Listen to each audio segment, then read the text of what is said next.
Welcome to Whispered Clues. I am Dr. John Watson, your narrator, and tonight I share with you a case that lingers still in my thoughts.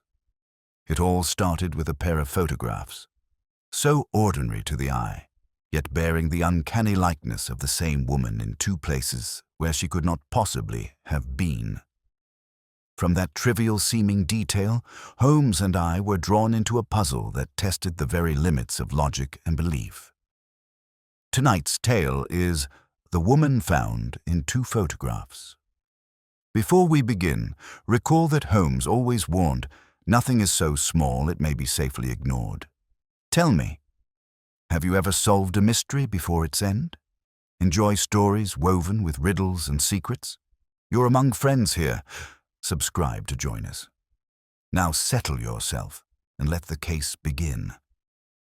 It was on a bleak November evening with the wind sweeping down Baker Street in icy gusts that I found myself once more in the familiar armchair opposite Sherlock Holmes.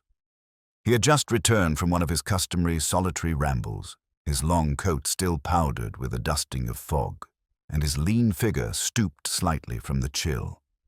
Before I could inquire as to his findings, our peace was interrupted by the sudden and hurried entrance of Inspector Lestrade.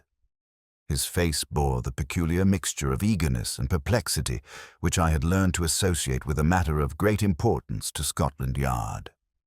"Holmes," cried Lestrade, placing a leather folio upon the table, "we have encountered something most extraordinary.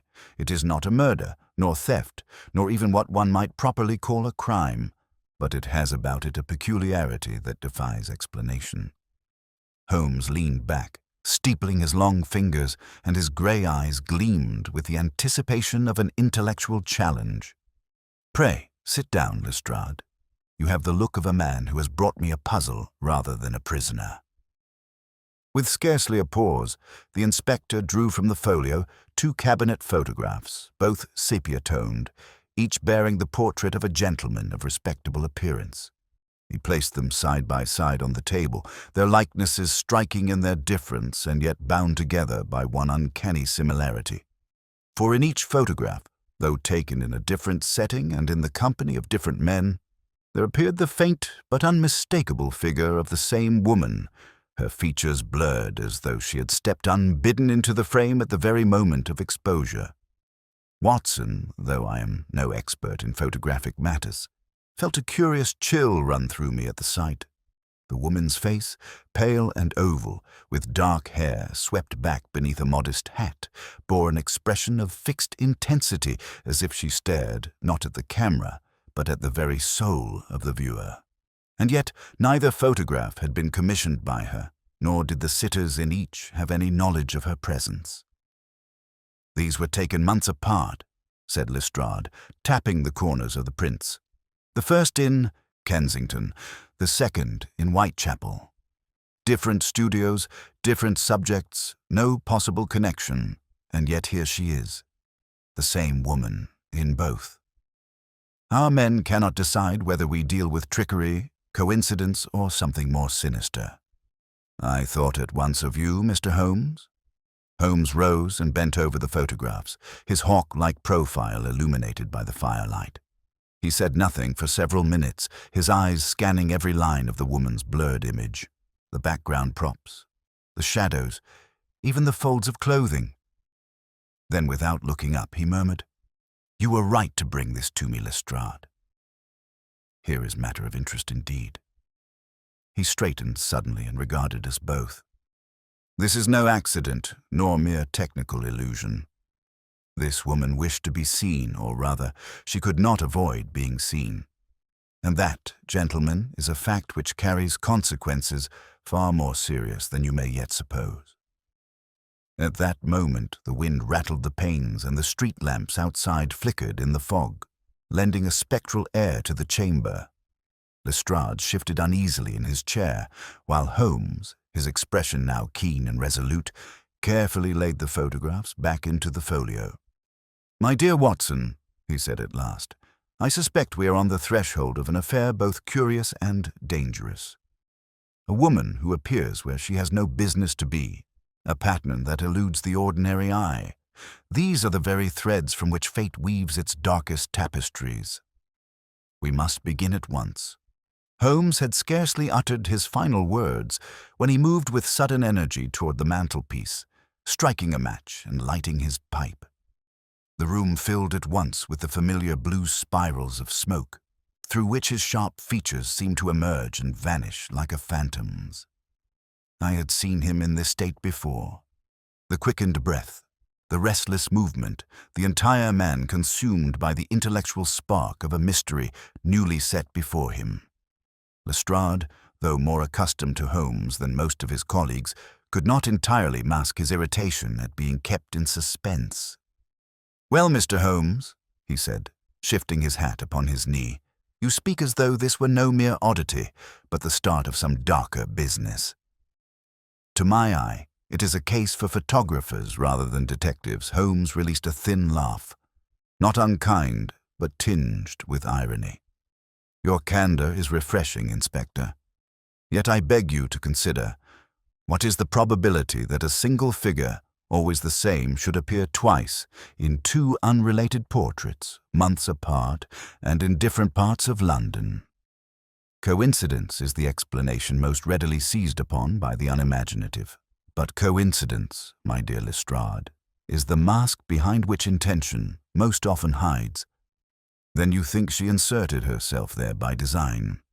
Holmes waved his long hand airily. "Not design in the conscious sense, perhaps. Yet she is there, and her presence is neither accident nor trick of light. These photographs are no fictions. They are windows into a sequence of events we cannot yet perceive. It is the pattern that intrigues me." At this, he took up one of the prints and handed it to me.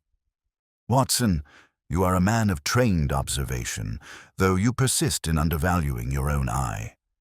Tell me what you see." I examined the first photograph.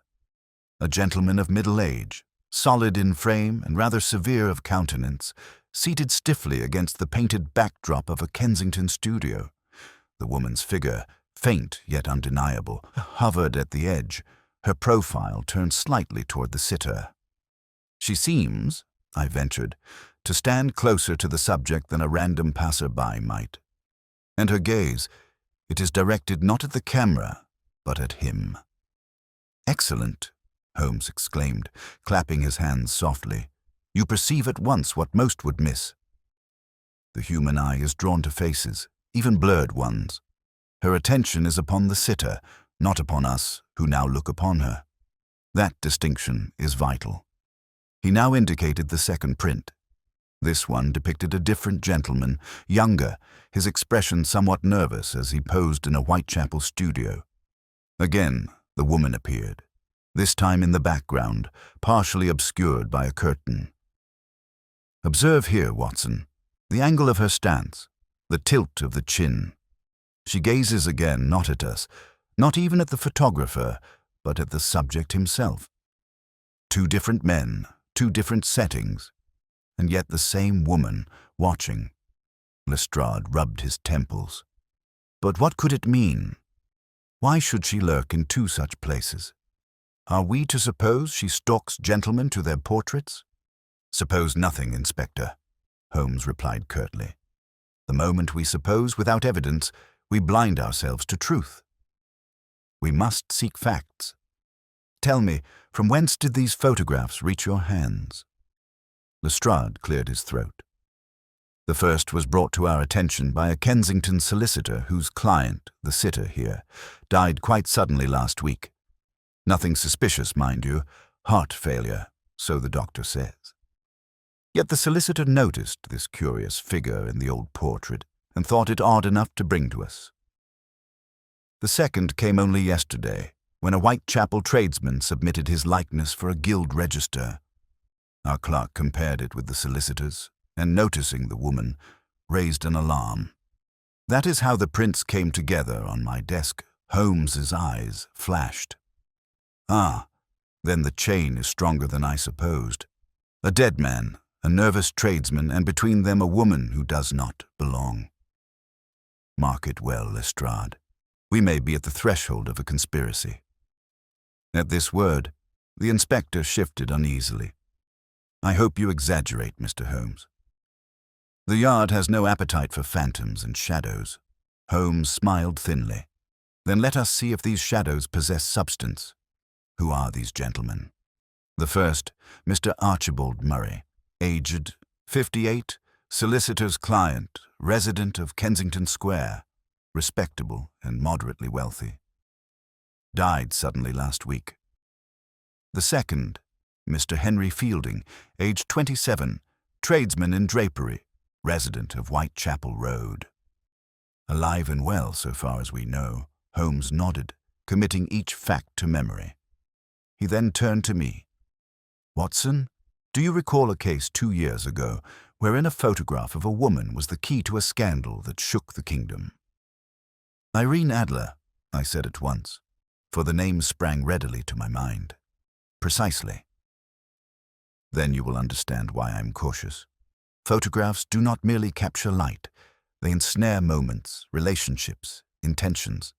They are evidence of who was present when they ought not to have been. Here, again, we have such evidence. A woman who binds together two otherwise unconnected men must be of considerable interest." There followed a silence, broken only by the ticking of the mantel clock. Holmes paced with quick, nervous steps, while Lestrade sat fidgeting in his chair.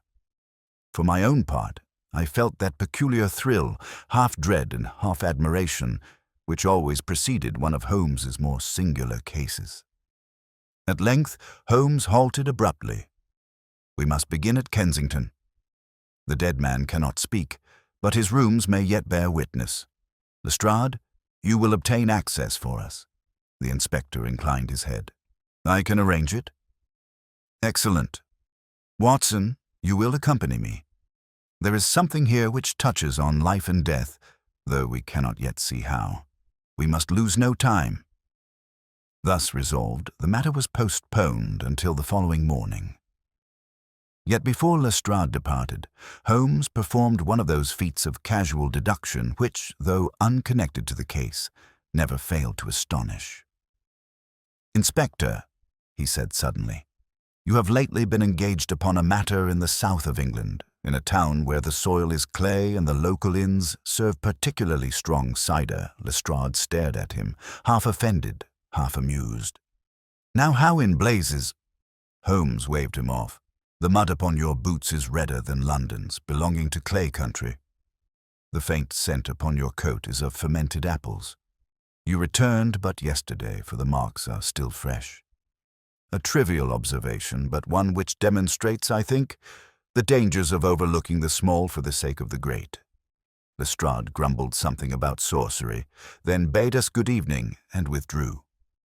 When the door closed, Holmes flung himself into his chair once more, eyes alight with that peculiar inward fire.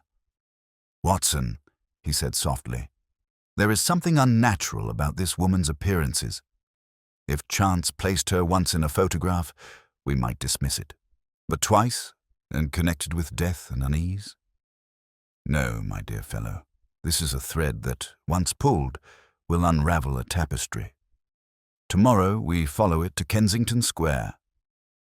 I wrote these words by lamplight long after Holmes had retired to his chamber, the photographs resting in the folio upon the table.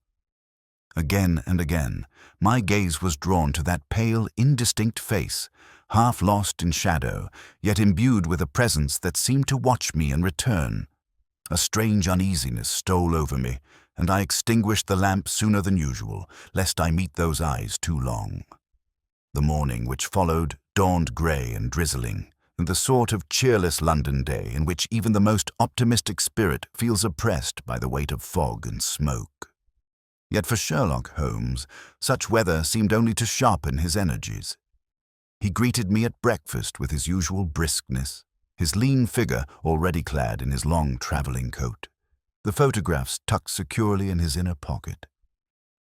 "Watson," he said, pouring himself a cup of coffee with that peculiar absent-minded dexterity of his, "I fancy we shall find in Kensington Square not merely the echo of a death, but the first chords of a symphony.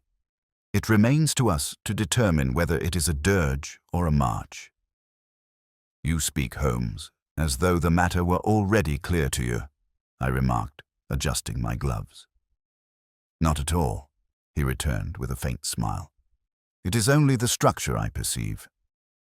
The notes themselves are yet hidden. By 9:30 we were in a hansom cab, rattling westward through the fog.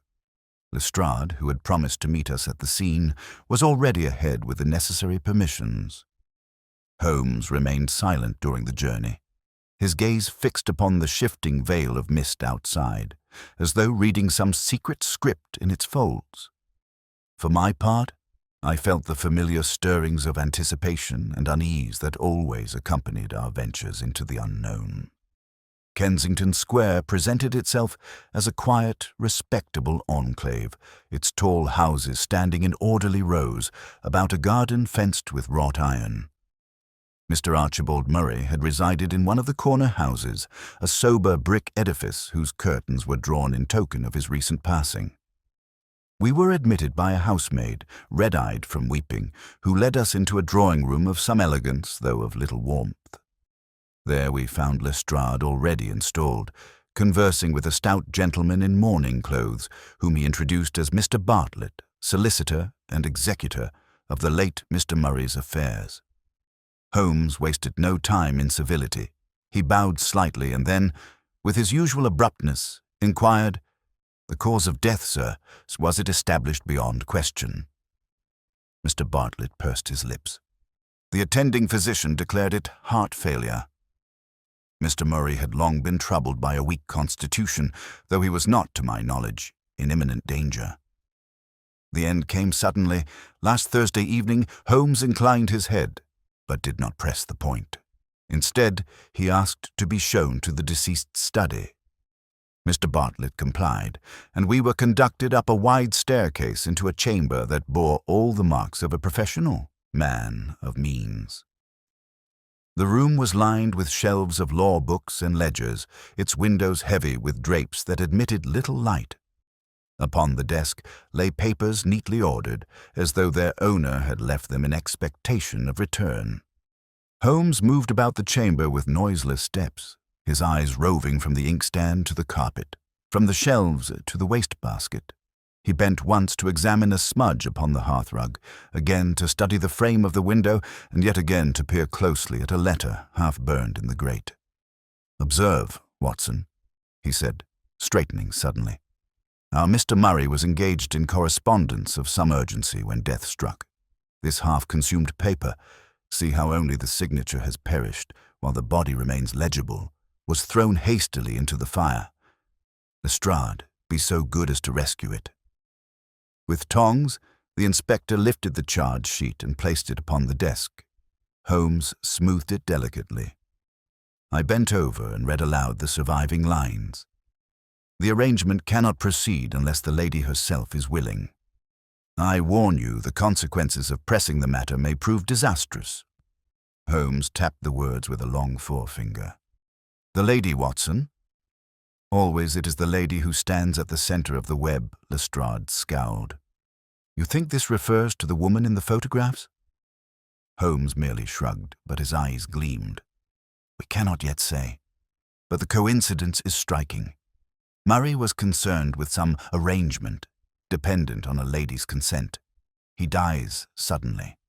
A mysterious woman appears in his likeness. Draw your own conclusions." Our inspection continued. Holmes noted the absence of dust upon a particular shelf, as though a volume had recently been removed, and he observed with interest the presence of 2 glasses upon a side table, one still bearing the faint residue of brandy. "Then he was not alone that evening," I suggested. "Precisely," said Holmes. "And if he was accompanied, then we must know by whom. Bartlett, can you tell us?" The solicitor shook his head gravely. "I cannot. His servants reported no visitor, but then Mr. Murray often dismissed them early when engaged in private consultations." Holmes took a turn about the room before halting abruptly at the writing desk. He drew forth a small photograph frame, recently dusted yet not replaced quite squarely. Within it was the portrait of a young woman, perhaps in her 20s. with features both refined and melancholy. "Who is this?" Holmes asked. "That," Bartlett replied, "is Miss Clara Murray, his daughter. She resides at present in Bath in the care of an aunt. She was much devoted to her father." Holmes regarded the portrait for a long moment, then returned it silently to its place. It was then that the housemaid entered, announcing that a gentleman had arrived who wished urgently to speak with us. To our surprise, it was the younger sitter from the second photograph, Mr. Henry Fielding, the Whitechapel draper. His face was pale and anxious, his hands twisting his hat nervously. "I beg pardon," he stammered, "but I was told Inspector Lestrade was here." "It concerns the likeness I had taken when I learned that a strange woman appeared in it, and that it had been compared with another I feared. I scarcely knew what to do. I came straight away." Holmes' eyes sharpened, though his voice remained mild. "Then you admit you know of this woman?" Fielding flushed. "Not know her, sir, only that I have seen her. Once or twice near my shop. She would pass by, sometimes pausing as though to enter, but she never did. It gave me a queer feeling, as though she watched me." "And you never spoke with her?" "Never, sir. I'm a plain man of business, but when I saw her in that photograph, it was as though some ghost had slipped into it."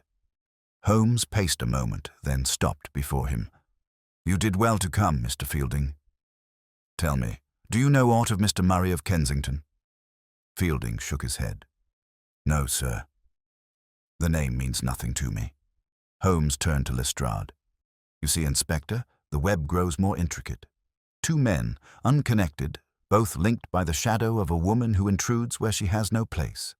One is dead, the other lives in fear. We must learn who she is." Fielding pressed his hat tighter. "If you find her, sir, I would know. For I swear, since that photograph was taken, I have not slept without dread." Holmes regarded him keenly.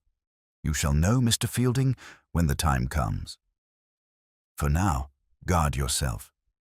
Do not linger in lonely streets after nightfall, and trust no strangers who approach you without cause." The young man thanked us and withdrew, his unease plain to all.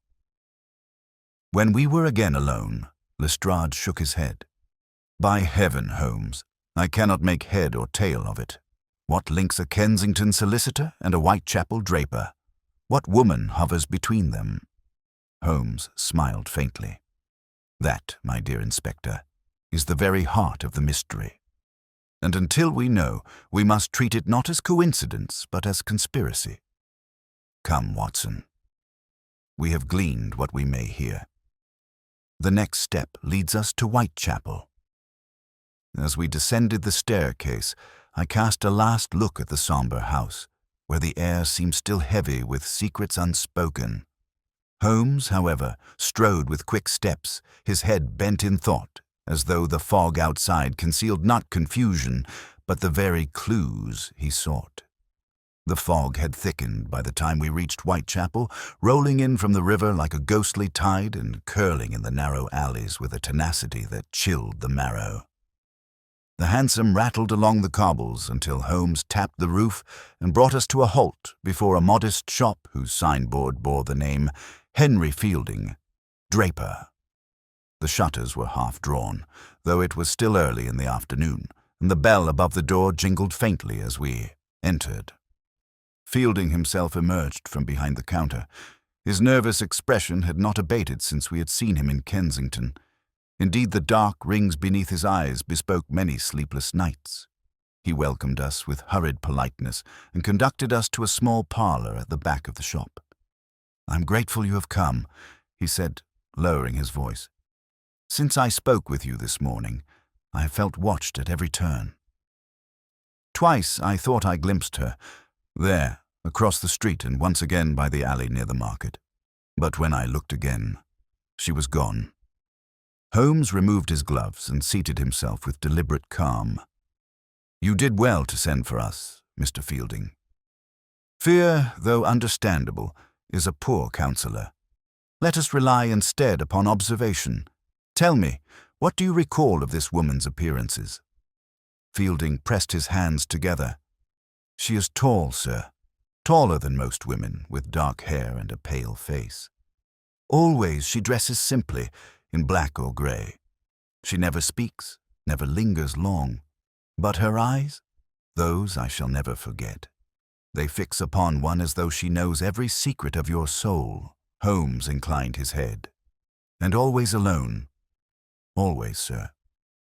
Holmes rose and began to pace the small room, his long fingers drumming lightly against his coat. You describe her as a phantom, yet phantoms do not walk the streets of Whitechapel. Tell me, have you enemies, rivals in trade, or unsettled accounts? Fielding shook his head. None that I know of. My business is modest but honest. I live quietly. I have no family save a younger brother, George, who went to sea some years past and has not returned. Holmes stopped short. No family here in London? None, sir. I keep lodgings above the shop with my apprentice, a lad named James. He too has seen the woman, once looking in at the window. This statement seemed to interest Holmes greatly. He asked to see the apprentice, and presently a boy of 16 entered, removing his cap and looking somewhat overawed at the presence of my companion. James, said Holmes gently, your master tells me you once saw a woman at the window. Describe her, the lad shuffled his feet. Aye, sir. It was 2 nights ago. She stood across the way looking in, though the shutters were half drawn. She wore a dark cloak. When she saw me staring, she turned and walked off quick-like. That's all I know. Holmes dismissed him with a nod and then turned back to Fielding. You have told me much that is useful, sir. Now, one final question. Do you know a Mr. Archibald Murray of Kensington Square? Fielding spread his hands helplessly.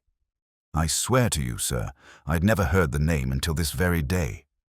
Holmes studied him for a long moment, his gaze penetrating, then abruptly clapped his hands together. Very well. Watson, we must walk the neighbourhood. The air of Whitechapel may choke one with smoke and gin, but it also carries whispers for those who listen.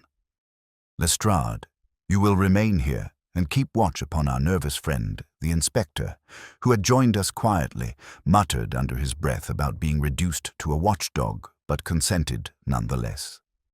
And so Holmes and I set forth into the crowded lanes, where costermongers shouted their wares, beggars whined at every corner, and the rattle of carts mingled with the cries of hawkers.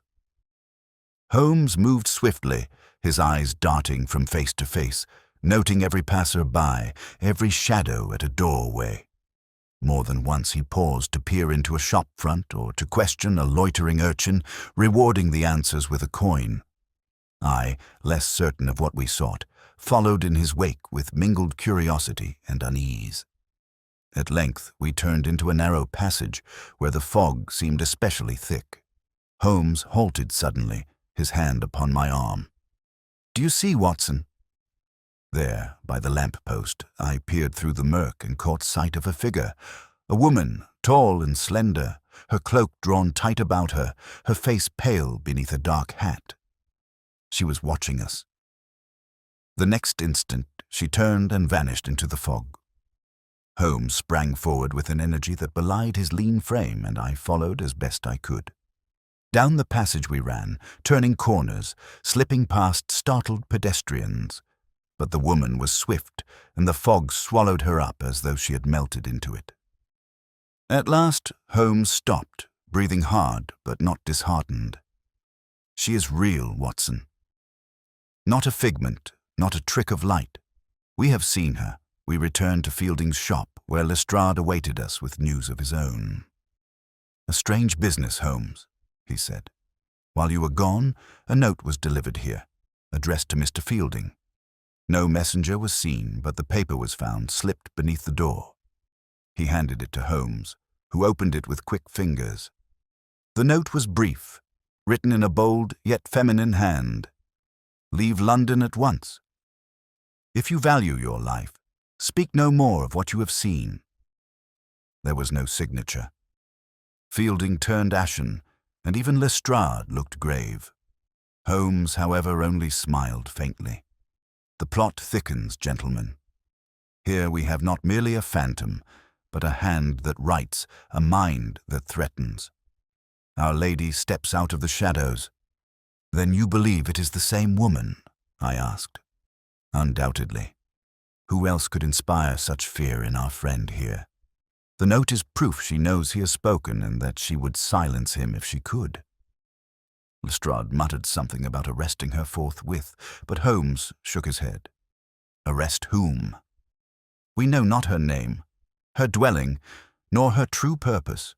To seize blindly is to warn the quarry. No, Inspector, we must wait and watch." He turned to Fielding. "You must act as though nothing has occurred. Go about your business as usual. Speak of this to no one. The net is drawing tight, and she will show herself again." Fielding wrung his hands. "But if she means me harm—" "Fear not," said Holmes with quiet authority. "You are safer under our observation than anywhere else in London. The danger lies not in her presence, but in ignorance of her purpose. Once we know that, the matter will resolve itself." We left him thus, trembling yet somewhat reassured by Holmes's confidence. As we stepped again into the crowded street, I could not help but ask, "Do you truly believe he is safe?" Holmes glanced at me sidelong. "As safe as any man may be who stands unwittingly in the path of design. But mark me, Watson, our woman is bold. She has revealed herself in photograph and in person, and now she writes.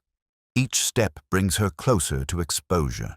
The question is not whether we shall find her, but whether we shall do so before another death occurs." His words sent a chill through me that not even the bustle of Whitechapel could dispel. As we made our way back toward Baker Street, the fog closed about us once more, and I felt as though those pale, unearthly eyes watched from every shadow. That night we returned to Baker Street weary in body, yet with minds still charged by the strange events of Whitechapel. The fire burned low in the grate, casting long shadows across the walls, while Holmes lay stretched upon the sofa, his pipe between his lips and his gaze fixed upon the ceiling. I busied myself with notes, for it had become my custom to set down the particulars of each case while still fresh. At length Holmes spoke, his voice quiet but edged with purpose. "You perceive, Watson, how the matter advances. We began with 2 photographs, each bearing the likeness of a woman who ought not to be there. We then traced her presence to Kensington, where a man lies dead, and to Whitechapel, where another lives in fear. Now she writes a warning. Each step, though curious in itself, is but one stitch in the pattern I laid down my pen." "And the pattern, Holmes?" He exhaled a long plume of smoke. "That, my dear fellow, is what we must discover. But I tell you this much. Our Lady does not haunt these men without reason. Chance is a cloak too threadbare to hide her design." Lestrade, who had joined us for supper, leaned forward with the eagerness of a man convinced the case was nearly in his grasp. "Well, Mr. Holmes, if you ask me, the matter is simple enough. She has been extorting these gentlemen, perhaps by threats or blackmail. Murray resisted and paid with his life. Fielding has faltered, and she now presses him to flight. Arrest her, and the whole affair collapses." Holmes smiled faintly. "Arrest whom, Inspector?" "You speak as though we had her name upon the warrant." "We've seen her with our own eyes," Lestrade retorted. "Tall, pale-faced, dark-haired woman, simply dressed." "That description is enough for my men to scour." Whitechapel Holmes shook his head. "You would net 100 innocents for one guilty. No, Lestrade. To strike blindly is to betray the very principles of detection. Patience, my friend. The truth reveals itself not to the eager, but to the observant." With that, he rose abruptly and withdrew the photographs from his pocket. He placed them side by side upon the table and bent over them with that intense concentration which was his most formidable weapon. I joined him, though my own eye could glean little beyond what I had already seen. The 2 sitters, the blurred figure of the woman, the curious impression of her gaze. Holmes's brow furrowed as he compared the images, shifting them this way and that under the lamplight. At last he murmured, half to himself, "Curious. Most curious indeed." "What is it, Holmes?" I asked eagerly. But he only straightened, slipping the prints back into the folio. "A trifle, Watson." Nothing of consequence. Yet I knew him well enough to understand that when Holmes dismissed a matter as a trifle, it was more often than not the hinge upon which the entire case would turn. But he would say no more, and I was left to puzzle over it in silence. The next morning found us once again in Whitechapel, where the streets swarmed with life in spite of the fog. Lestrade, buoyed by his theory of blackmail, had already set his men to inquire among the pawn shops and lodging houses for any woman matching the description. Holmes, however, seemed less interested in the inspector's progress than in the quiet observation of small details. We returned to Fielding's shop, where the young tradesman greeted us with evident relief. "No further notes, sir," he said, "but last night I heard footsteps outside my window." When I looked, no one was there. Holmes questioned him closely, noting times, directions, even the creak of the boards. He then asked to see the note once more. Fielding produced it from a drawer, and Holmes examined it under his magnifying lens. "Observe, Watson," he said, handing me the sheet. "The ink is of a deep, glossy black, and the strokes are firm. That is not the hand of one who trembles or hesitates. This woman, whoever she be, writes with confidence and with purpose." To my untrained eye, the script conveyed little, yet Holmes studied it with an intensity that bespoke deeper significance. He then folded it carefully and returned it to Fielding. Leaving the shop, we walked together along the narrow lanes. Holmes paused once to purchase a newspaper from a ragged vendor, glancing briefly at the headlines before folding it beneath his arm. "You are unusually silent," I ventured. "Because, Watson, silence is often the only shield behind which thought can flourish. There is an inconsistency in this matter. Subtle, elusive, but real. Until I have traced it to its source, words would only obscure it. Our wanderings led us eventually to a small photographic studio on Commercial Street. Holmes entered unannounced, presenting the photographs with a bow to the proprietor, a stout man with spectacles. "Sir," Holmes said, "we are curious as to whether this image, or the woman here, might be the result of any defect in the process." The man examined both prints with care, shaking his head. "No defect, sir. The figure is too clear for accident. If she is there, she stood in the frame at the moment of exposure. Cameras do not lie." Holmes thanked him courteously, and we withdrew. "Then she was present, Watson," he said as we walked. "Present at both sittings, though none recall her. That alone is remarkable. But more remarkable still." He broke off suddenly, his eyes narrowing. But I must confirm it before I speak." It was near dusk when we returned to Baker Street.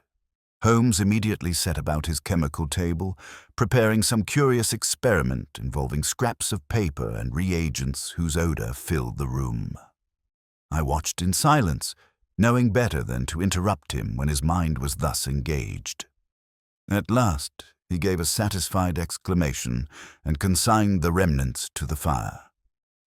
"Watson," he said quietly, "the inconsistency is real. It is the thread that will lead us to the heart of this mystery, but until it is woven into the fabric, I shall keep it to myself. To speak too soon is to risk misleading even you." He would say no more, though I pressed him earnestly. Instead, he turned the conversation to trifles of music and chemistry, while I sat brooding over the photographs, the note, and the woman whose shadow seemed to lengthen with every step.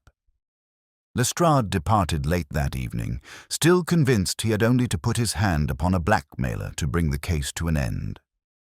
I, however, could not rid myself of the sense that Holmes had glimpsed something far deeper and more perilous.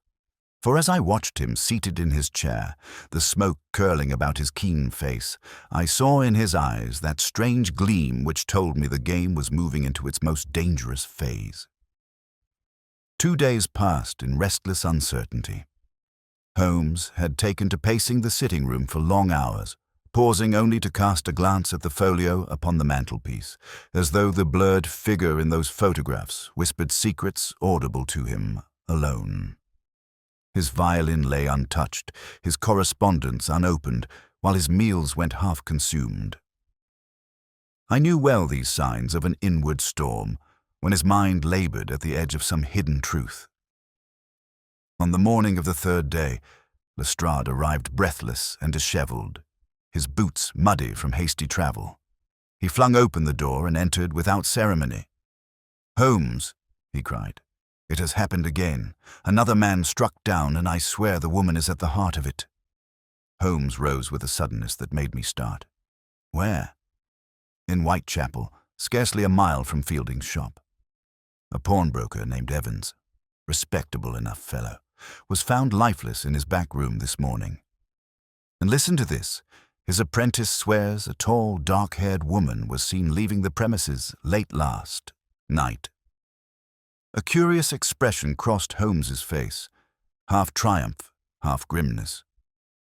So the circle widens. Another thread woven into the web. "Come, Watson, there is no time to lose." Within the hour we stood in the dim back chamber of Evans' pawn shop, the air heavy with the odor of metal and dust. The unfortunate man lay stretched upon a pallet, his face pallid, his lips faintly tinged with blue. The doctor present declared it apoplexy, yet Holmes knelt beside the body with an absorption that told me he read more than the physician's report. He examined the man's hands, his throat, even the faint disarray of the garments. Rising at last, he turned to Lestrade. "Mark me, Inspector, this was no natural death. Yet the instrument is so subtle that it escapes the common eye. We must tread cautiously." The apprentice, a boy of 14, confirmed his earlier statement. He had seen a woman, tall, dark-haired, cloaked, emerge from the back door shortly after dusk. She had paused to look up and down the street before disappearing into the fog. Holmes questioned him minutely, extracting every detail of her movements, then dismissed him with a kindly pat on the shoulder. When we were alone, he turned to me. "Do you perceive, Watson? She shows herself again, not as a phantom, but as a hand that strikes." We must know why Lestrade, though visibly shaken, still clung to his theory. "It is blackmail, Holmes, I tell you." Evans resisted, and she silenced him. "Fielding is next unless we stop her." Holmes made no reply. Instead, he began to search the pawn shop with extraordinary care, scrutinizing shelves, counters, and the floor itself. At length, he discovered a small scrap of paper lodged beneath the leg of a cabinet. He lifted it with tweezers, his eyes flashing as he read. It bore but a single phrase, written in the same bold hand we had seen in the threatening note. "The chain is not yet complete." Lestrade uttered an oath, while I felt a chill creep along my spine. Holmes folded the scrap and slipped it into his pocket. "There, gentlemen, is our second proof. She leaves her mark not by chance, but by design. The chain. What chain? And how many links yet remain?" We quitted the pawn shop with heavy hearts, though Holmes seemed strangely elated. His step quickened, his eyes gleamed with that feverish brilliance I had witnessed only in his most perilous cases. Back at Baker Street, he flung himself into his armchair and spread out the photographs, the note, and the scrap of paper. He regarded them as a general might study a map before battle. "Watson," he said at length, "observe the sequence. First Murray, dead in Kensington, his correspondence hinting at a lady's unwillingness. Then Fielding, menaced by threats. Now Evans, fallen in Whitechapel, with the woman seen departing and a message left behind. 3 men, unconnected in station, yet linked by her shadow. Do you not feel the noose tightening?" I confessed that. The pattern grew more terrible with each step. though its meaning remained hidden from me. Holmes leaned forward, his voice low and intense. It is precisely that hidden meaning which must be drawn forth. These are no random victims, Watson. Each is chosen, each plays a role in a drama yet unfolding. And she, our mysterious woman, is both actor and director. Until we know her motive, we are but pawns in her game. His words sent a shudder through me. I asked if he feared for Fielding's safety. Fear, yes, he admitted. But fear can be turned to use.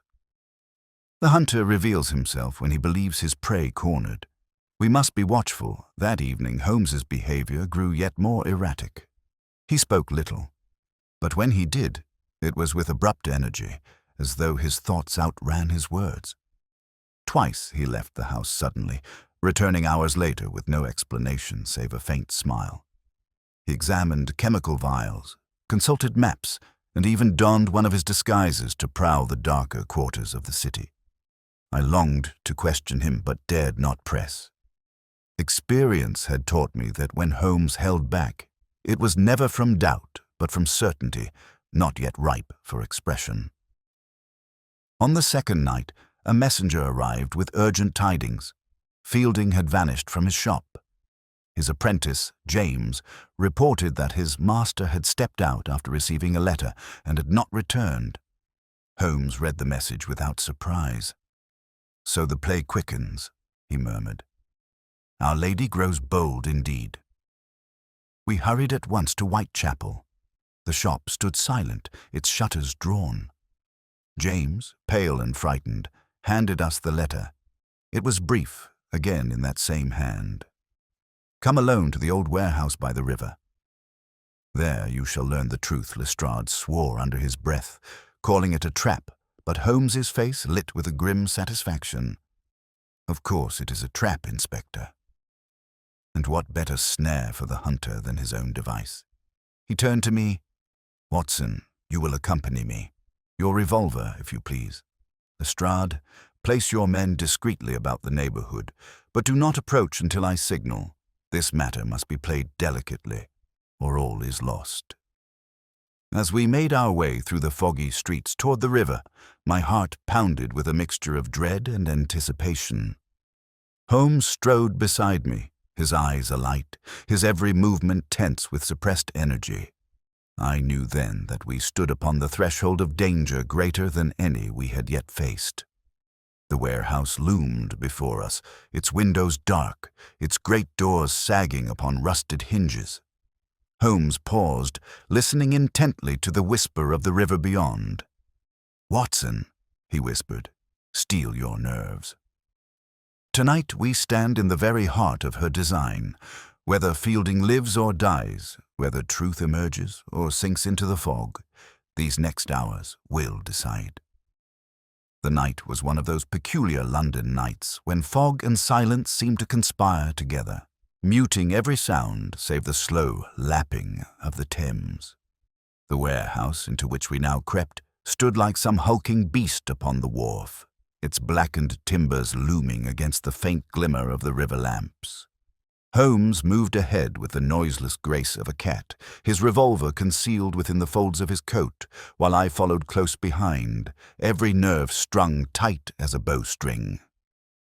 "Remember, Watson," he whispered, pausing at the side door, "we are the intruders here. Whatever we encounter within, keep your wits steady and your eyes sharper still.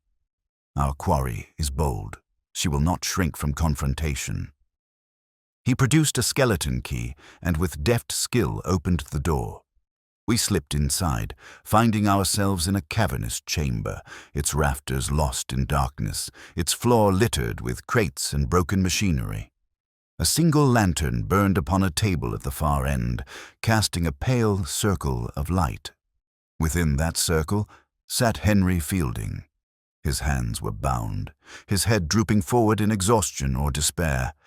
Holmes placed a hand upon my arm, restraining me from rushing forward. "Patience," he murmured. "The play is not yet over." Even as he spoke, a shadow detached itself from the gloom beyond the lantern's glow.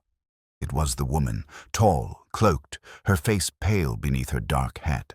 She moved with deliberate steps, her gaze fixed not upon us, but upon Fielding. When she spoke, her voice was low, firm, and tinged with something almost sorrowful. "You should not have resisted. It would have been safer for you." Fielding raised his head weakly. "What do you want of me? I have no wealth, no influence. Why torment me so?" The woman did not answer at once. Instead, she turned slightly, as though aware of some presence beyond her vision.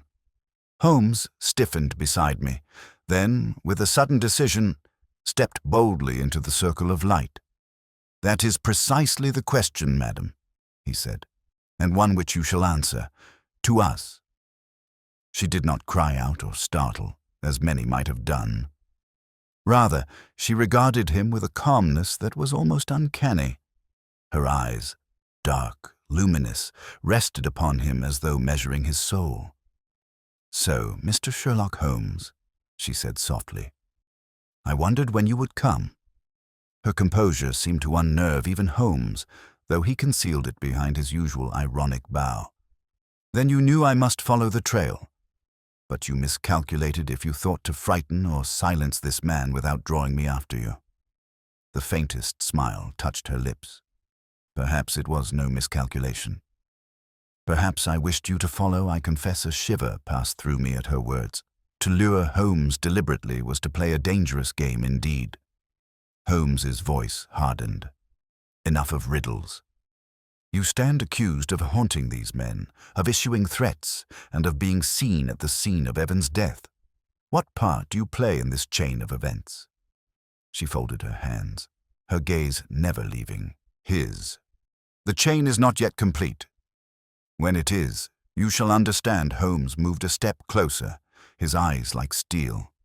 "You speak of chains, madam. Yet I tell you this. Chains are broken not by silence, but by truth. And truth, once uncovered, binds more strongly than fear." The woman made no reply. Instead, with a sudden motion, she drew from her cloak a slip of paper and placed it upon the table. "Take this, then. It is the next link." Holmes snatched it up. By the lantern's glow, we saw it bore an address scrawled in that same bold hand.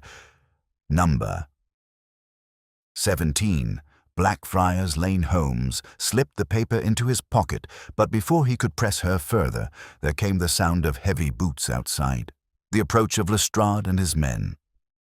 The woman's composure wavered for the first time.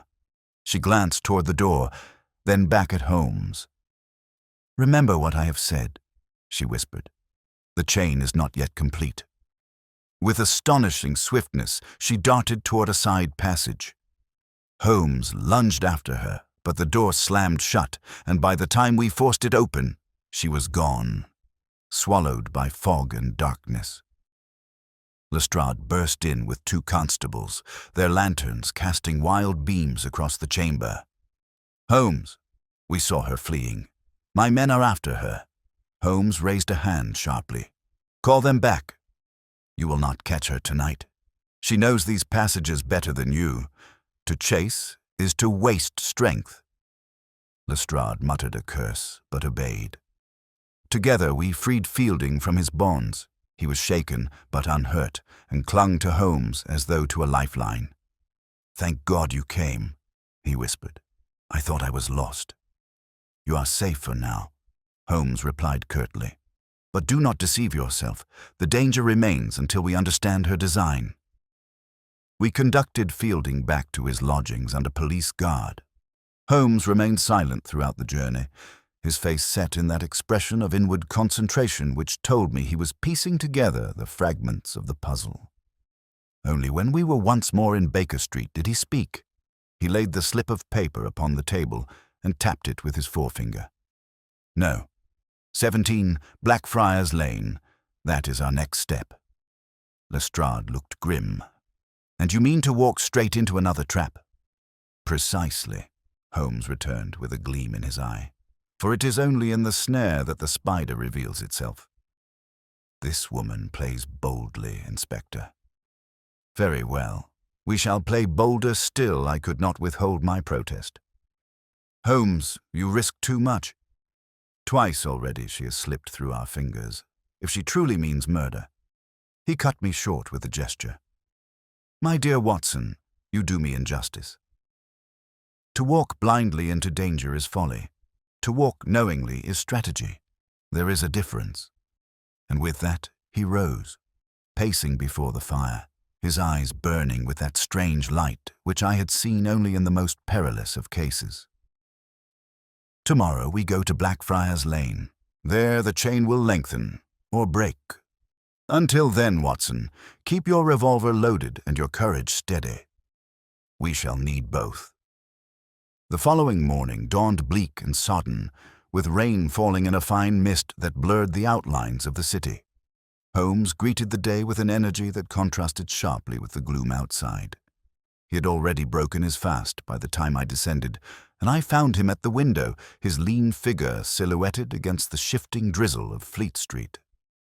"Watson," he said briskly, "have you loaded your revolver?" "I have," I replied. "Excellent." We go to Blackfriars Lane. Lestrade joined us at Baker Street, looking somewhat less certain than he had the night before. "I'll bring men, Holmes," he said. "This woman has slipped through our fingers once too often." Holmes shook his head with decision. "2 men only, and they must remain at a distance. Too many feet upon the pavement will warn her. We must tread softly. By mid-morning we had reached Blackfriars Lane, a narrow and ill-kept street running parallel to the river. Its houses leaned against one another with a look of age and neglect, their windows shuttered, their doors begrimed. Number 17 stood midway down, a gaunt brick dwelling with a broken step and a bell-pull that hung rusted in its bracket. Holmes approached the door with that air of fearless composure which never deserted him. He knocked firmly. After a pause, the door creaked open, and we were admitted by a woman of middle years, her features plain and her dress shabby. She regarded us with a guarded expression. "We seek lodgings here," Holmes said smoothly, "and were directed to this house."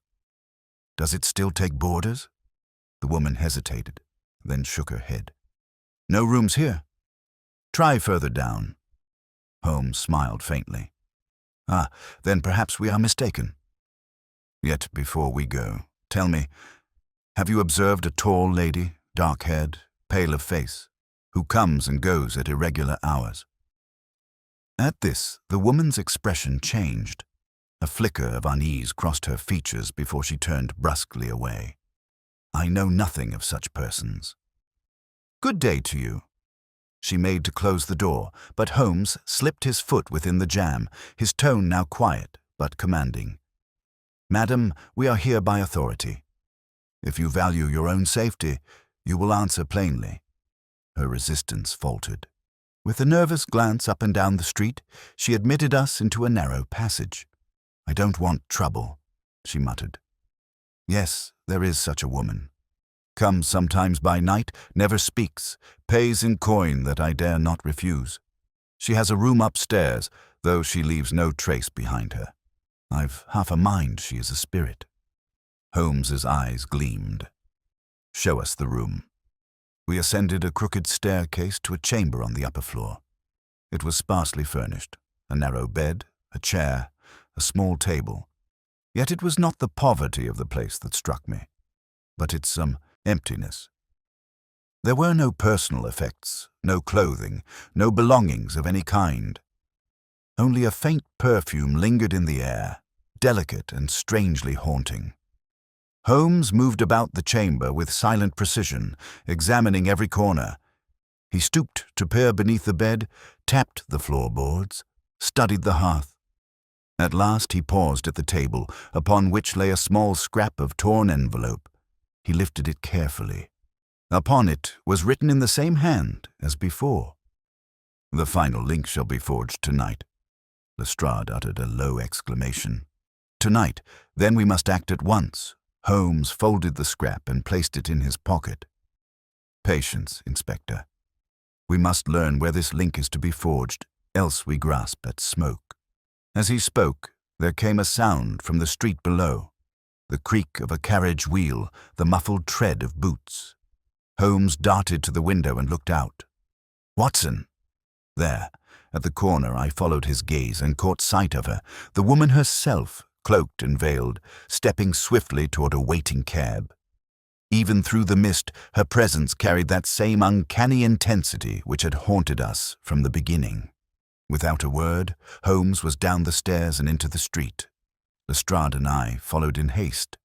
The woman had already entered the cab, which rattled off toward the river. Holmes hailed another, and we gave chase. The pursuit carried us through twisting lanes and crowded markets until at last the cab drew up before a large building near Southwark Bridge. A disused printing works, its windows boarded and its yard deserted. The woman alighted and disappeared within. Holmes sprang from our cab, his eyes blazing with resolve. Here, Watson, is the forge where the final link is to be struck. We must enter cautiously. We crept into the yard, our steps muffled by the rain. A side door yielded to Holmes's touch, and we found ourselves in a vast hall, its presses silent, its air heavy with the smell of ink and damp paper. Faint voices echoed from within. Holmes motioned us to silence. We advanced, keeping to the shadows, until through a gap in the boards we beheld a scene that set my heart racing. The woman stood at a table, speaking with two men whose faces we could not at first see. One was tall and broad-shouldered, the other shorter, with a nervous manner. On the table lay papers, a ledger, and what seemed to be photographs. Her voice carried clearly. "Murray is gone. Evans, too. Fielding wavers. But he will yield. Tonight we seal it. Then none can stand against us." Holmes's hand tightened upon my sleeve. His eyes shone with fierce light. "Do you hear, Watson? The game nears its climax." But before we could act, Lestrade shifted his weight and a loose board creaked beneath his boot. The sound was slight, yet it carried. The woman turned sharply, her eyes flashing toward our hiding place. Holmes made his decision in an instant. He stepped boldly into the open, revolver raised. "Stand where you are. The game is over." The hall erupted in confusion. The two men sprang to their feet, one reaching for a weapon, the other scattering the papers. The woman alone remained still, her gaze fixed upon Holmes with that same unfathomable calm. "Is it over, Mr. Holmes?" she said quietly. "Or does it only begin?" Before Holmes could reply, the taller man hurled a crate to the ground, plunging the hall into darkness as the lanterns were extinguished. A tumult of footsteps followed. Shots rang out, shouts echoed, and in the chaos, I lost sight of Holmes himself. When light returned, dim and flickering from Lestrade's lantern, we found the hall empty, save for the scattered papers upon the table. The woman and her companions had vanished into the labyrinth of passages beyond. Holmes reappeared from the shadows, his face grim but composed. He gathered the papers swiftly, scanning them with eagle eyes. Then he slipped them into his pocket. "They are gone," Lestrade muttered furiously. "Slipped away again." Holmes raised a hand. "Let them go, Inspector." "We have what we need. The chain draws tighter. One more link, and it shall strangle the truth from its keepers." As we emerged once more into the rain-swept night, I could not banish the image of the woman's calm face, nor the chill in her words. Whether the game was near its end or only beginning, I knew we were moving toward a revelation that would shake us all. The rain fell steadily as we quitted the disused printing works, our cab wheels hissing over the wet stones of Southwark Bridge. Holmes sat opposite me, his head bowed, his long fingers steepled before his lips. He spoke not a word during the drive, though I could see the restless flicker of thought in his eyes. Lestrade, beside me, fumed at the escape of our quarry, muttering darkly about wasted opportunities and the limits of patience. At last, Holmes stirred.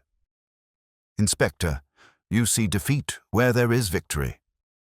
She has eluded your men, true, but in her haste she has left behind what I desired most." He tapped the inner pocket of his coat where the bundle of papers now rested. From these scraps, I shall draw the thread that binds Murray, Evans, Fielding, and the woman together. It is no longer speculation.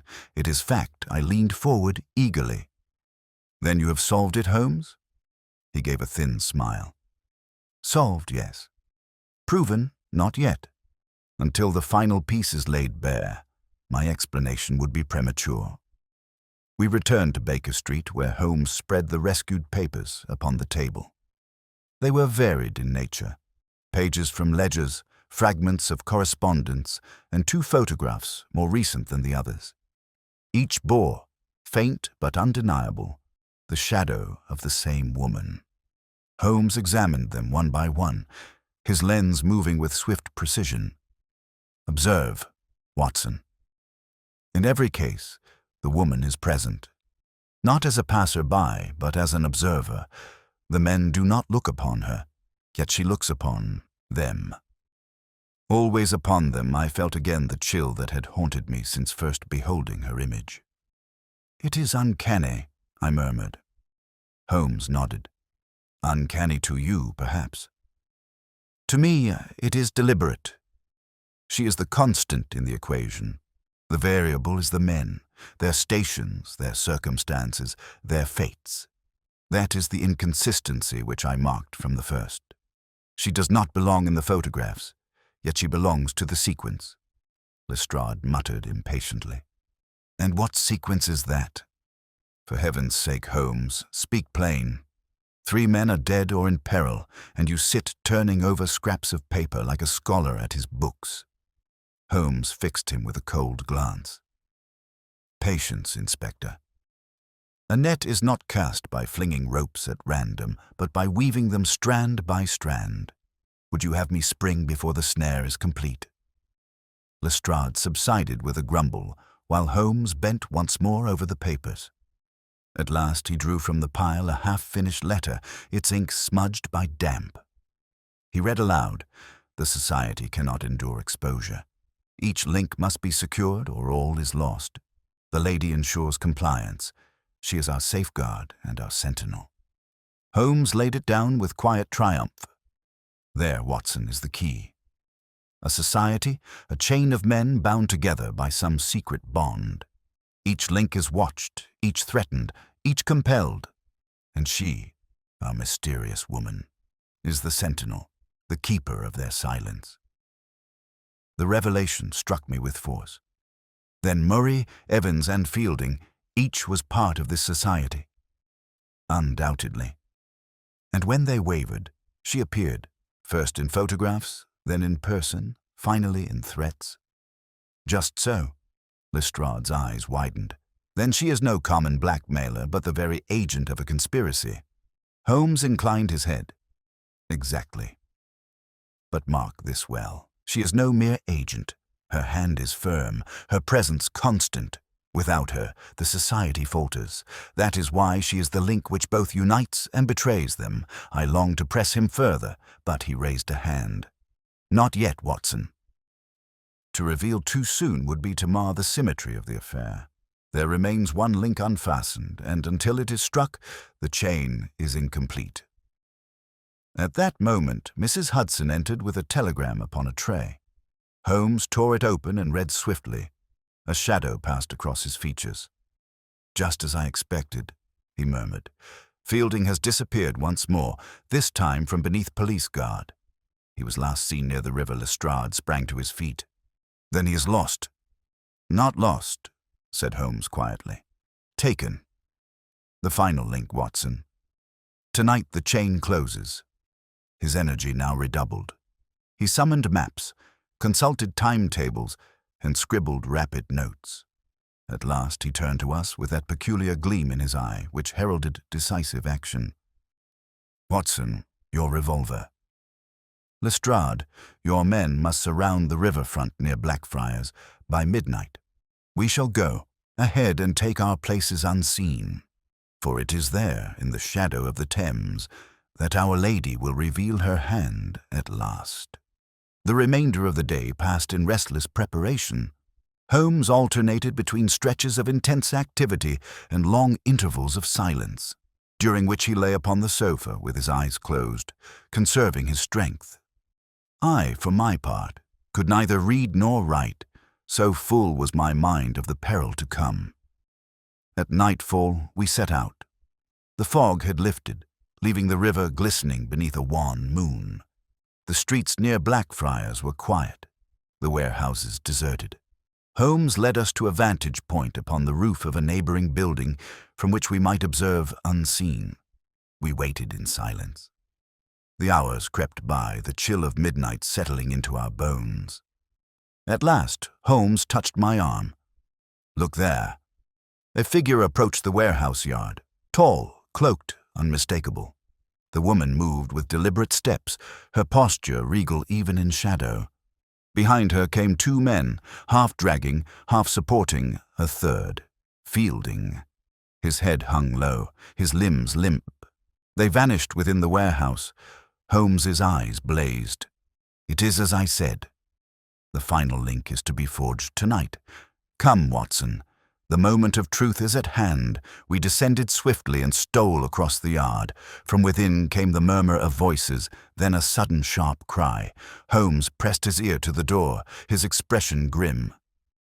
"She makes her move," he whispered. "Watson, steel yourself. Before dawn, we shall see the face of this conspiracy laid bare." The warehouse loomed before us, its windows glimmering faintly beneath the moon, its vast frame echoing with the hollow silence of midnight.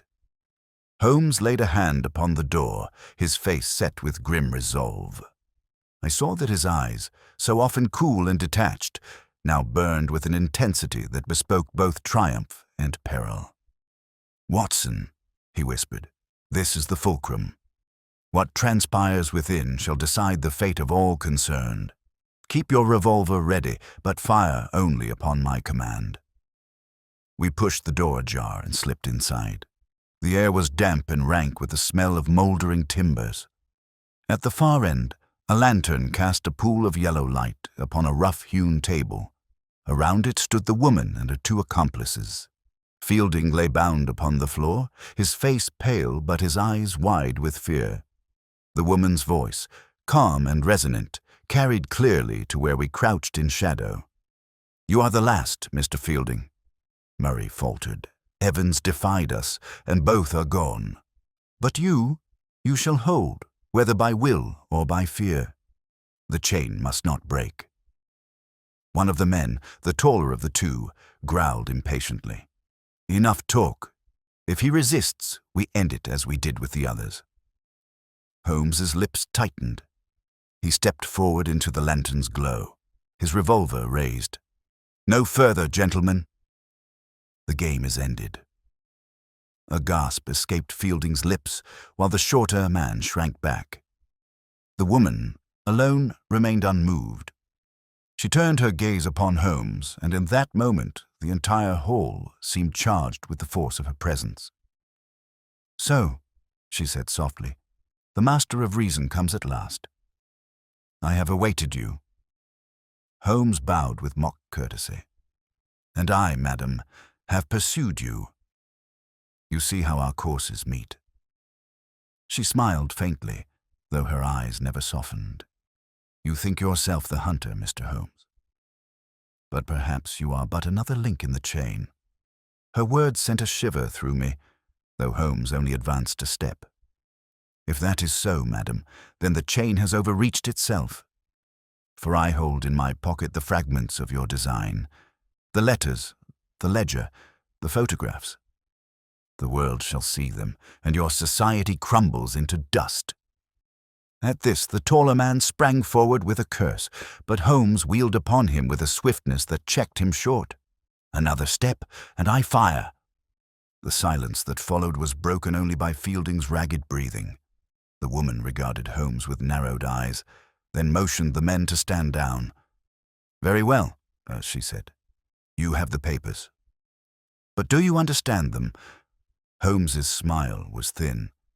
"Enough to know that you are no solitary spectre, but the sentinel of a brotherhood bound by secrecy and fear. Enough to know that you are both their safeguard and their doom." For the first time her composure faltered. A flicker of something, anger perhaps, or sorrow, crossed her face. "Then you see too much." She reached suddenly into her cloak.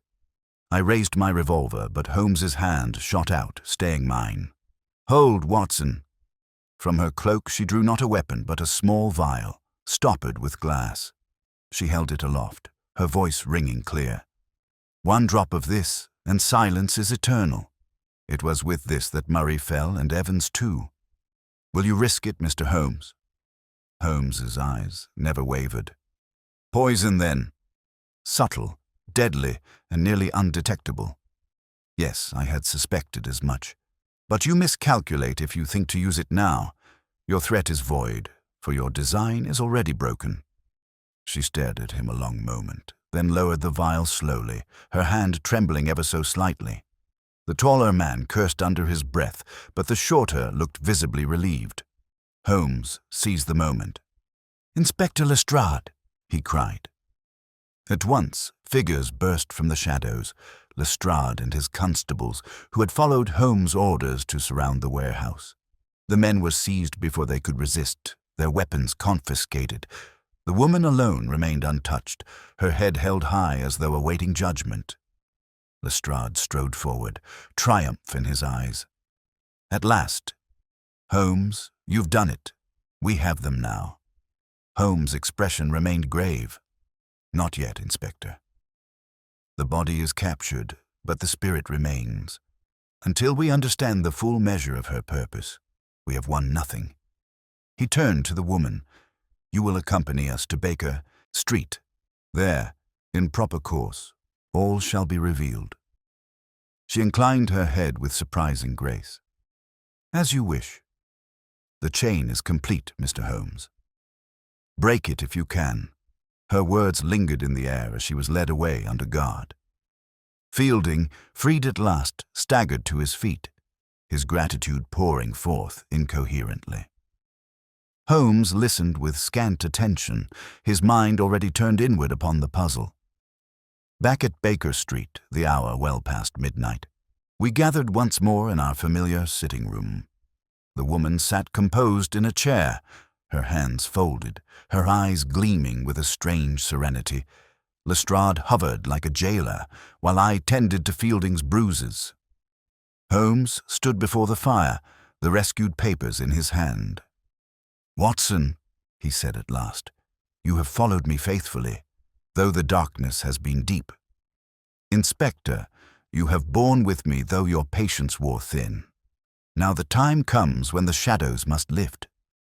He laid the papers upon the table, arranging them with deliberate care. His gaze met mine, and in it I saw that peculiar blend of triumph and weariness which I had learned to associate with the moment before revelation. "Tomorrow," he said softly, "you shall have the full truth. For tonight, let us rest. The chain is forged, but by morning I shall break it." Morning came grey and reluctant after the storm, and I confess my sleep had been little more than a troubled doze haunted by shadows of the woman's pale face. When I descended, I found Holmes already awake, seated before the fire with the folio of papers spread upon his knees. The woman sat opposite, guarded by constables, her composure as unshaken as if she were a guest rather than a prisoner. Lestrade, restless and impatient, paced like a caged animal, glancing constantly at her as though expecting some sudden confession. Holmes looked up at last, his voice carrying the ring of finality. "Watson, Inspector, you have followed this affair through its darker passages. You have seen the woman appear in photographs, at windows, in threats, and now in person. It is time the fog should lift, for the truth is plain, he regarded our prisoner steadily. You may correct me if I err, madam, but I think you will find I err little." Her lips curved in the faintest smile. "Proceed, Mr. Holmes." "You play your part well." Holmes inclined his head, then addressed us all. The burned letter in Murray's grate spoke of an arrangement that could not proceed without a lady's consent. That letter was the first thread. It suggested that Murray, and others like him, were entangled in some enterprise they dared not confess. These papers confirm it. A clandestine society existed, binding men of varied stations by a secret bond. Exposure would have meant ruin. To ensure silence, they entrusted themselves to one sentinel, a watcher who attended every meeting, who witnessed every oath, and who became the living safeguard of their secrecy. That sentinel is this woman I started as the explanation fell into place. Then her presence in the portraits was deliberate, Holmes finished. Not chance, not trickery, not illusion. She was there always, standing behind them, watching. The camera, impartial and honest, captured her as surely as it captured the sitters. She was no phantom, but the constant observer, the shadow in every scene. Lestrade gave a low whistle, then Murray and Evans. Both were part of this society. Undoubtedly, said Holmes. Murray wavered. Fear, conscience, or some private cause moved him to withdraw. He was silenced, not by dagger or pistol, but by poison, subtle and near undetectable. Evans also defied them. His pawnshop provided cover for their dealings, and when he faltered, he too was removed. I suspected as much from the blue tinge upon Murray's lips and the unnatural stillness of Evans' corpse. The vial she carried last night confirmed the method. That was the weapon of choice, silent, deadly, and beyond ordinary detection. Lestrade muttered an oath. Then she is guilty of murder. Holmes raised his hand. Not so simple, Inspector.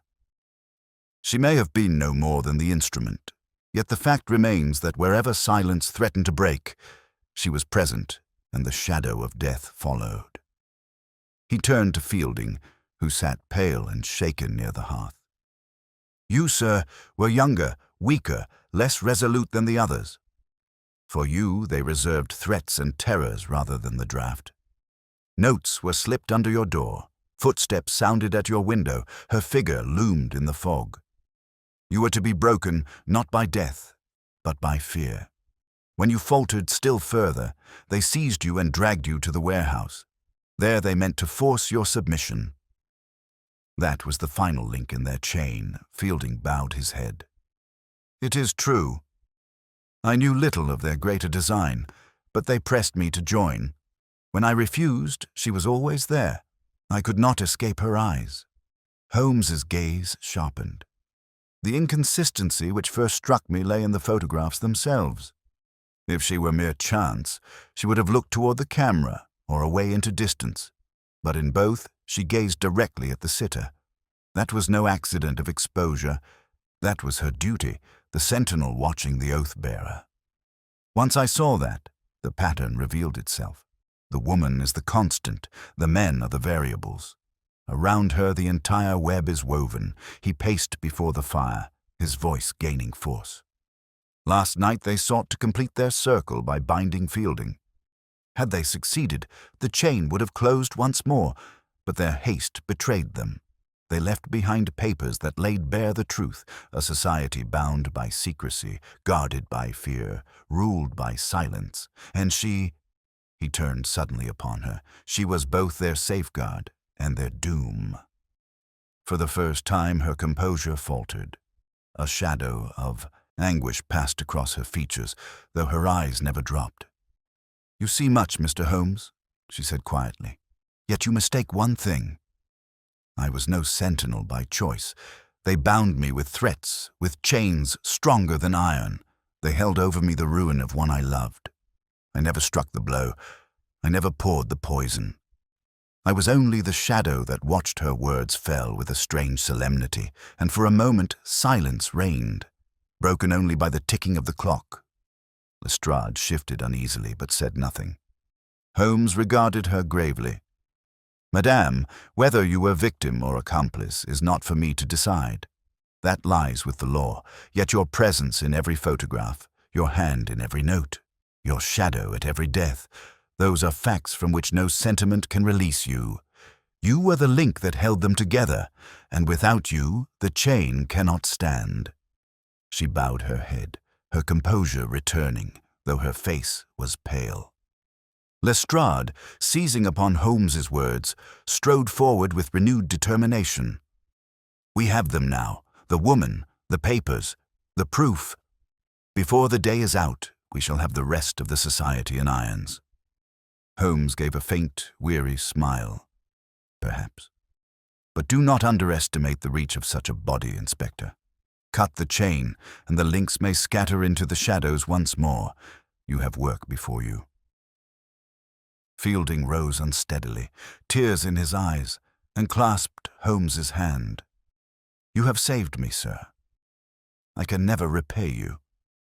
Holmes inclined his head but made no reply. His eyes, fixed upon the woman, carried neither triumph nor pity, only that profound weariness I had seen at the close of other great struggles. When at last Lestrade departed with his prisoner and the bundle of papers, the room fell into quiet once more. Holmes sank into his chair, his pipe between his lips, the smoke curling lazily upward. "You see, Watson," he said softly, "from a blurred figure in 2 photographs, we traced a chain of conspiracy and fear that stretched across the city. The smallest detail, the direction of a gaze, was the seed. From it grew the tree whose branches now overshadowed so many lives. Yet in the end, she was both victim and villain, both prisoner and jailer. That is the paradox of human nature. And so the chain is broken." He closed his eyes then, as though at last granting himself the luxury of rest, while I sat in silence, awed once more by the unfathomable powers of my friend. The days that followed passed with a swiftness that astonished me. Lestrade and his men moved vigorously upon the evidence Holmes had uncovered, and before a week was out, several members of the clandestine society had been placed under arrest. The newspapers made much of it, speaking of a secret order broken by police acumen, though I knew well enough that the true credit belonged to my friend. The public, as ever, remained ignorant of the finer threads of the case, and Holmes had no inclination to enlighten them. Of the woman I can say little. She remained in custody, her composure unshaken even when faced with the stern machinery of the law. I cannot pretend to know what sentence awaited her, for the matter passed into the courts and beyond my pen. Yet I cannot forget her words that she had been bound, forced into the role of sentinel by threats too heavy to resist. Whether the law will see her as victim or villain, I do not know. To me, she remains a figure half shrouded in shadow, a woman caught in the snare of men's ambitions, condemned by circumstance as much as by choice. One evening, not long after the arrests, I found Holmes in his armchair by the fire, the photographs spread once more upon the table. He regarded them with a curious detachment, as though they were but curiosities of chemistry rather than the sparks of a dark conspiracy. "It is remarkable, Watson," he said quietly, "how trifles guide us. 2 blurred faces, half lost in shadow, and from them we unroll the skein of a society. The world imagines great crimes are detected by flashes of brilliance. In truth, it is the smallest detail, the angle of an eye, the slip of a pen, that betrays the design. I could not resist observing, and yet it was your brilliance that saw that detail when none else did." Holmes gave a faint smile. "Brilliance is but patience sharpened to a point. Others passed over what was before them. I paused long enough to see. That is all." There was silence for a time, broken only by the crackle of the fire. At last I ventured, "Do you pity her, Holmes?" His eyes, grey and piercing, rested upon the photograph of the woman's face. "Pity, Watson, is an indulgence. I recognize her tragedy, but pity clouds judgment. She was both prisoner and jailer, both pawn and queen upon their board. She might have fled, might have chosen otherwise. But she did not. The law must answer for her, not I." I sighed. "And Fielding?" "He owes his life to you. Fielding," Holmes replied, "is a weak man. The world is full of such. It is fortunate for him that the chain broke before it bound him fast. Whether he profits by the lesson, time will show. My task was to cut the cord before it tightened, With that he rose, stretching his long limbs, and moved to the window. The fog of evening lay thick once more upon Baker Street, the lamps glowing dimly through the mist. He watched for a while, his face unreadable, then spoke as if to himself. The city breeds its secrets endlessly. For every chain broken, another is forged.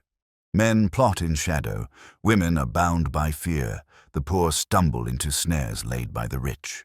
The river carries their whispers, and the fog conceals their deeds. It will ever be so, Watson, and so long as it is, we shall have work. He turned back, and with that peculiar abruptness which so often marked him, he began to speak of some trifling experiment in tobacco ash, as though the case we had endured were already consigned to the ledger of the past. I sat watching him, marveling as always at the strange mixture of brilliance and detachment that defined him. To the world he was a man of cold reason, but I knew that beneath the steel of his intellect there beat a heart not untouched by the sorrows of those we encountered. He would never admit it, perhaps never admit it even to himself, but in that fleeting pause before the fire, when he had looked upon the woman's image, I thought I glimpsed it, and so I set down this account, that posterity may know how from two photographs, two blurred impressions of a face half hidden in shadow, Sherlock Holmes unravelled a chain of conspiracy and death, and with his customary blend of logic and daring broke it apart. It was a case that began with images, faint and mysterious, and ended with lives laid bare. When I recall it now, I see again the fog upon the river, the pale figure slipping into shadow, and the quiet certainty of my friend as he declared the chain broken. Such moments remind me that in a world darkened by secrets, there is still one light that cannot be extinguished, the light of Sherlock Holmes's reason.